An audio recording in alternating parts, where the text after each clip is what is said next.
Ondo State Commander of the Nigeria Police says the youth wing of the People's Democratic Party did not apply properly for a permit to hold a protest in the state, demanding Governor Rotimi Akeredolu's whereabouts. But the PDP members faulted the submission by the police, saying the request for permission was properly done. Ayodeji Moradio has more.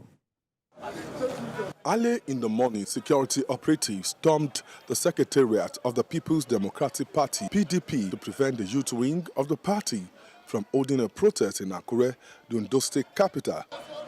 The youth wing of the PDP organized a protest to ask for Governor Rotimi Akeredolu's whereabouts. They blocked the entrance of the party secretariat to prevent the breakdown of law and order. This did not go down well with leaders of the party and members of the youth wing, who described the action of the police as uncalled for, said it is wrong for the police to prevent them from protesting after obtaining a permit. We got here this morning 6 a.m. and we saw the heavy presence of the Nigerian police force. We approached them to inquire, are you here to safeguard us? We appreciate your presence, but in their response, they gave us that they have an order from above that they should seal off our secretariat. And we, as youth, we resisted this, and like you have seen, we had to resist and gain entrance into our party.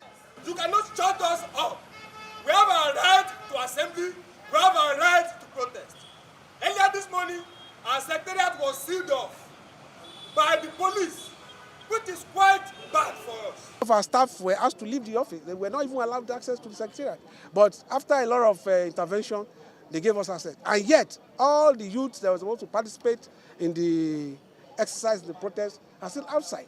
You can see their armored personal carriers and their e-loss vehicles outside. So we don't know what they're up to. And what we have asked for is very simple. But the police said the youth wing did not apply for the permit properly. The only thing we saw was just the name, and it was signed. The spokesperson of the command, Fumilayo Odunlami Omisonya, noted that the request for the permit was done via a plain sheet of paper. On Friday, we got a kind of anonymous letter stating that some people wanted to protest. But we needed to be sure, because a letter came without letterheading, without anything showing exactly who are those people who actually wanted to protest. So we had to be careful. We were not sure if it was from them. There was no letterhead, no number, nothing to actually say they were the ones doing this. And if you look out for our men that were there, they were just there to see things for themselves. Please assure the youth that they have the right to protest, but the request for permission must be properly done. Ayodeji Moradio, TVC News, Akure.